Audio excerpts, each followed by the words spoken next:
નમસ્કાર મિત્રો, મારી યુટ્યુબ ચેનલ ગોપાલ કાંકરેજીમાં આપ સૌનું હાર્દિક સ્વાગત છે. હું છું તમારો મૂળજીભાઈ જોશી, પશુપાલન વ્યવસાયનો સલાહકાર. મિત્રો, આજે આપણે વાત કરીએ ફૂડ પોઈઝનિંગ. પશુઓમાં ખોરાકજન્ય ઝેરી અસરો જે થતી હોય એના વિશે આપણે આજે જાણકારી મેળવીએ. તો મિત્રો, અમુક આપણને ખબર પણ હોય છે કે કૂણી જુવાર છે, એરંડાની ફોતરી છે, એરંડાના કુમળા પાન છે, આમાંથી ઝેરી અસરો થતી હોય છે.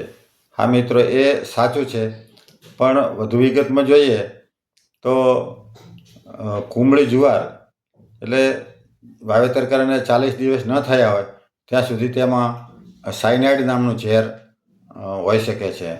અને એમાં પિયત કરતાં બિન પિયત જુવાર જે હોય તેની અંદર આ સાયનાઇડ વધુ પ્રમાણમાં જોવા મળતું હોય છે. એ જ રીતે જુવાર વાઢ્યા પછી તેના જે શાખાઓ પોંગરતી હોય છે, જેને આપણે શું કહીએ છીએ દેશી ભાષામાં ધરોયા, એ ધરોયાની અંદર આ સાયનાઇડનું પ્રમાણ વધુ હોય છે. એવી જ રીતે અળસીનો ખોળ છે, સુદાણ ઘાસ છે, એમાં પણ સાયનાઇડ નામનું ઝેર ક્યારેક જોવા મળતું હોય છે. રજકાની અંદર સેપોનિન નામનું ઝેર હોય છે, જે કુમળો રજકો હોય, પહેલા વાટનો હોય એની અંદર. બાજરીમાં અર્ગટ નામનું ફૂગજન્ય ઝેર હોય છે. આ બધા જે ઝેર છે, પોઈઝન છે, તે એનું પ્રમાણ વધુ પડતું હોય તો પશુને અસ્વસ્થ કરી નાખતા હોય છે.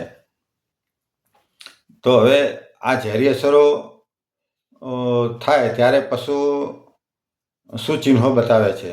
આમ તો ઘણા બધા અલગ અલગ ખોરાકોમાં અલગ અલગ પ્રકારની ઝેરની શક્યતાઓ હોય છે. અને તે બધા ઝેરની દવાઓ જે હોય છે, એન્ટીડોટ કહેવાય તેને, એ અલગ અલગ એન્ટીડોટ હોય છે. જોકે આ ડૉક્ટર આ વિષય પશુ ચિકિત્સકનો છે, પણ ઘરગથ્થુ રીતે આપણે કઈ રીતે નિદાન કરી શકીએ અને શું ઉપાય કરી શકીએ એના વિશે થોડી આપણે વાત કરીએ. તો પશુને ઝેરી અસરો થાય ખોરાકમાંથી તો પ્રથમ તો પશુને આફરા જેવું લાગે છે, વળી પેટમાં ચૂંક આવતી હોય છે, એટલે કે પેટનો દુખાવો થતો હોય, પશુની આંખની જે કીકી છે તે રિસ્પોન્સ ઓછો આપતી હોય અને પોળી પણ થઈ જતી હોય છે. એ જ રીતે મોઢામાંથી લાળ પડતી હોય છે અને ક્યારેક મોઢામાંથી ફીણ પણ આવે છે. આવા ચિહ્નો તે બતાવતું હોય છે. વળી ક્યારેક પશુને ખેંચ આવતી હોય છે, પશુ આડું પડી જાય અને પગ ખેંચતું હોય છે. વળી ક્યારેક પશુ ઉગ્ર પણ બની જતું હોય છે. ક્યારેક સિમ્પલ સ્ટમકવાળા જે પશુ હોય તો તે વોમિટિંગ પણ કરતા હોય છે. આ બધી એ ફૂડ પોઈઝનની અસરો છે અને એના ચિહ્નો છે. તો મિત્રો, આપણને આપણા પશુમાં ક્યારેક આવું જોવા મળે તો આપણે તરત જ એને 500 ગ્રામ કોમન ઓઇલ, એટલે કે સરસવનું કે રાયડાનું, કપાસિયાનું જે તેલ આપણા રસોડામાં હોય એ 500 ગ્રામ જેવું પીવડાવી દેવું જોઈએ. આપણે 500 ગ્રામ ઘી પણ પીવડાવી શકીએ છીએ. બીજો ઉપાય છે મિત્રો, ચારકોલ અથવા તો કોલસાનો ભૂક્કો 50 થી 100 ગ્રામ આપણે પાણીમાં ઓગાળી અને પશુને પીવડાવી શકીએ છીએ. એવી જ રીતે મિત્રો, આપણે પહેલા વાડનો રજકો છે, 40 દિવસથી ઓછી હોય, નેગલા વગરની જે જુવાર હોય તેના ઉપર ગોળના પાણીનો છંટકાવ કરી અને પશુને ખવડાવીએ તો ઝેરી અસરો થવાની શક્યતાઓ બહુ ઘટી જતી હોય છે. આ રીતે મિત્રો, આપણને આ માહિતી હોવી જોઈએ. અને અસરો વધુ હોય તો પશુ ચિકિત્સકને આવતા વાર લાગે એના પહેલાં આપણે આ ઘરગથ્થુ ઉપચાર પણ કરી શકીએ છીએ. કારણ કે મિત્રો, પશુ બીમાર થાય કે આવી કંઈ ઝેરી અસરો થાય એ વખતે પશુપાલનમાં પશુ સારવારમાં ઉલટું છે માણસો કરતાં. માણસ બીમાર થાય તો તાત્કાલિક એને આપણે ડૉક્ટર પાસે લઈને પહોંચી જઈએ છીએ.